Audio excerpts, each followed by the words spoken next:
102-101. The Raptors lose a tough one today. They were outscored in the fourth quarter 28-21. Late game execution wasn't the best. I got my boy Robert to give us his three takeaways.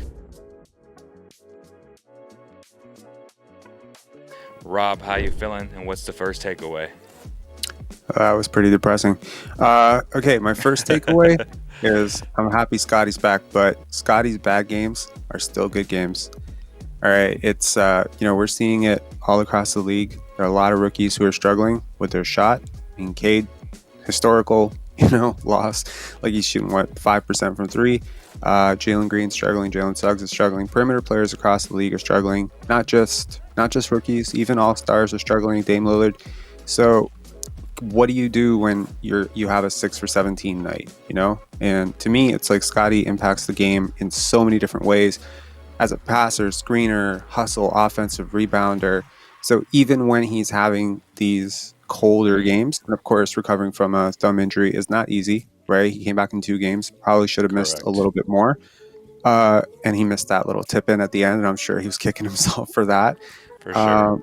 But he's shown fantastic touch around the rim throughout his first 7-8 games. So this game probably is an anomaly, but again, you're seeing it, right? Like even when he has a bad night, it's a really good night. 14 points, 10 rebounds. Not many players can do that, especially coming back. I would say 2 games early, right? Both you and I were talking about this in the pre-show, but that's pretty impressive. It shows how bad he wants it. He loves the game of basketball. We always talk about that with Scottie Barnes. His energy is contagious. His personality is contagious. And his teammates thrive off of him. And tonight we saw it again. They came up a little short. I feel like Nick Nurse can do a little bit of those adjustments in the following game. But overall, man, you got to tip your hat off to the Cavs because they had a pretty good game, right? Yeah, they did. They're really hard to stop. The backcourt duo, it's so fast. Garland's so good, bro. Like he's starting to pick up his game. Yeah, Darius Garland and Colin Sexton are just they're elite penetrators, and they put a lot of pressure on defenses. And yeah, they're undersized, but the Cavs are making up for it with a jumbo front court. So correct. There's a little experiment, what 9-10 games into the season. It's a small sample size, but so far it looks effective, and they found a way. 6-4, like so far, as you said, it's a jumbo. I've never seen anything like that. 2 little guards and 3 pretty much centers. The Raptors tried this once. You want to know something? It's funny. The Raptors tried this once against Orlando in the playoffs. They started Andrea Bargnani at small forward, Chris Bosh at power forward, and Jermaine O'Neal at center. Oh my god! It did not work, but Andrea was not Evan Mobley. So this only works if Evan Mobley and Lauri Markkanen can shoot. That's the only way. And Lauri Markkanen can shoot, so that makes up for it. So what's your second takeaway? My second takeaway is Evan Mobley looks great, or that Evan Mobley is legit. I mean, he's awesome. I've been a huge fan of Evan Mobley for a while. Looked at his box score analytics and simple box score, and also advanced metrics at USC. And I saw a really great player who sometimes had a bit of an inconsistent motor. And I don't think anything that I've seen so far has shaken me off that. But as much as it doesn't always look super intense, he's really dialed in. I mean, defensively, offensively, he tracks the ball. He had some really, really great rim contests today. He blew past Scottie Barnes, for that little shovel pass again to Jared Allen. He's another guy, honestly, love him. just like Scottie Barnes, who he could have a 5 for 14 game and still be really, really positive for you. So I look at that for young players. Number one, low usage. How do you deal with that? Franz Wagner is a great example of that.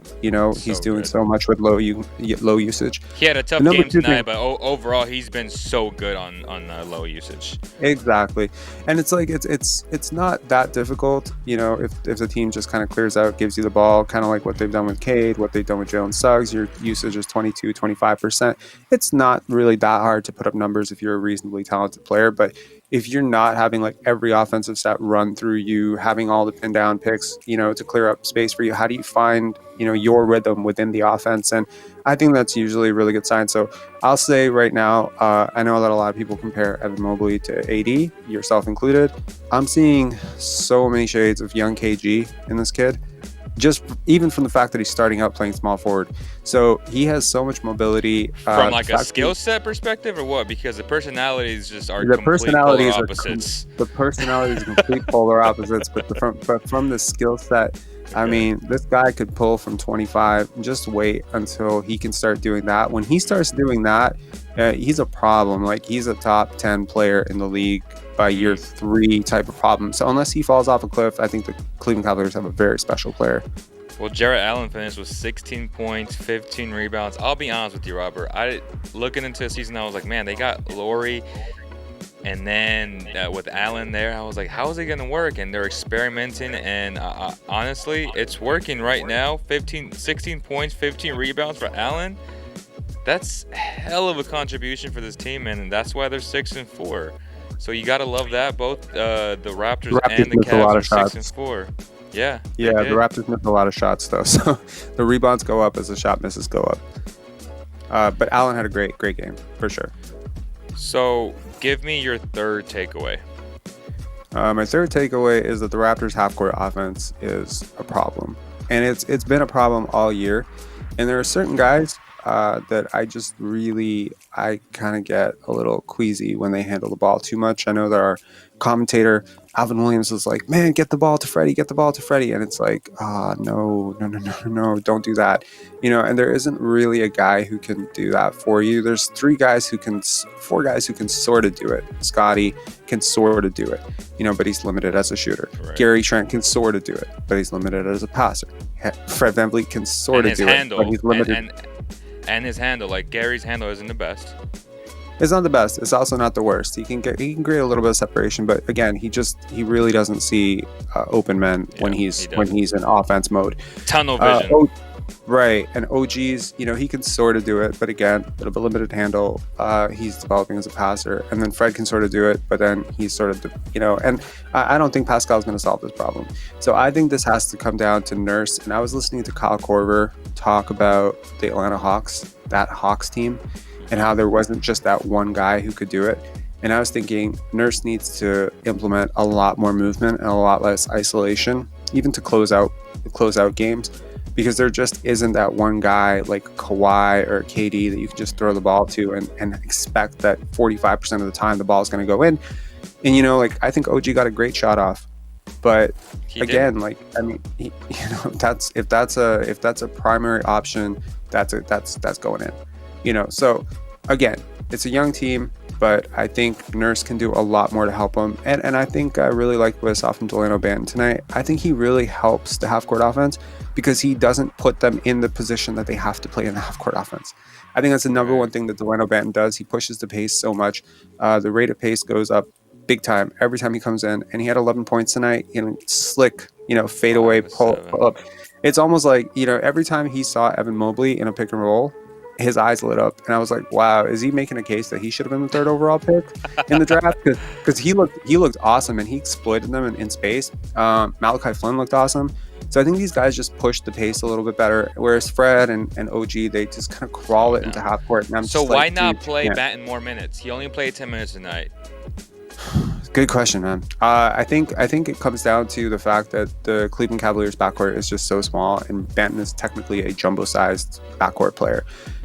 I would argue that he could probably. I don't think anyone on this team can stay in front of Darius Garland and Colin Sexton. Right. So if you're gonna give up like 2 steps on every single drive, I would rather give up those 2 steps with a guy like Delano Banton who can at least recover, and he has the length to recover. So I didn't really, but I think Flynn played really well. He had 3 steals. He hustled his butt off. He had a great pass. I just think it's a little bit too much pound basketball, too much ISO for OG, too much ISO for Fred. Some very ugly possessions in the fourth for Fred VanVleet, that including that turnover. I think the whistle was a little bit like kind of nutty tonight. Like there was a lot of plays where it was like a clear foul on the Cavs, and they just called a jump ball, and then we lost every jump ball. So I think that it's just, and no one's banking on Jarrett Allen hitting a bank 3. Like this is just a really weird game. And I think the Raptors just need to move on. Thank God Scottie Barnes is back. He looks healthy. Hopefully he'll regain his touch around the rim because he's shooting 73% close to the rim. He's been elite near the rim. And, good luck, hopefully, to the Raptors against Brooklyn. Yeah, coming up on Sunday. It's going to be a hell of a game. We'll be here to cover that and give you guys 3 takeaways there. We hope you guys enjoyed this 3 takeaways video. Let us know what your takeaways were for tonight. Are they similar to ours? Are they not? Drop the comments below. I'll say one last thing though about OG. I believe, I'm such an OG fan, that if he gets that shot 10 times, he makes 8 of those shots. Like, I just feel like he just missed it. He was a little bit off balance because they kind of pushed him off of his zone, but I'm so confident in him that he makes that shot 8 out of 10 times. I don't know how you feel about that, but that's just me, bro. Like, it was a good shot. It's off the movement, fading away against a double team. That's basically almost, I mean, I don't want to say it's identical to the shot that LeBron hit over him in the playoffs in his rookie year, but that's kind of the degree of difficulty. Going away from the basket, off the bounce, high pressure, against the clock. I mean, it's not an easy shot, and I would argue that if you utilize it's a double team, no way, it's a double team, but then that created Scottie Barnes' opening to essentially tip that ball in. So yes, like he actually got what he wanted, which was both the bigs collapsing on him, and then honestly, that too. If he shoots 73% in the paint like Scottie has, he makes that 9 out of 10 times. Also, you got to take into account the thumb has something to do with that. But I don't know. I'm not mad at that shot, bro. Like, I'm really not. I'm not either. I think the right guy got the shot. I think it was a good shot. It was a clear opening, but again, like, it's not even. I don't think they should have been in the position that they had to make the game winner. Like, they led for every minute of this game except for the last 4 seconds. Like, that's crazy. The Cavaliers never led in this game, and then they literally got that lead on that free throw. Like, that's crazy to me. So well, yeah, you got Sunday. Yeah, we got Sunday, man. 48 hours from then, the Raptors have a great chance to put everybody literally on alert, because if they beat the Nets, they're going to make a lot of noise. So that would be 5 out of 6 wins. I would take that. It'll be 42 hours. It's an afternoon 42. game. Yeah, it's an afternoon game. So, all right. Well, thank you guys so much. And long. on behalf of the entire Raptor Nation, man, from Canada to California, we thank you guys for watching, and we'll see you guys on the next one. Peace.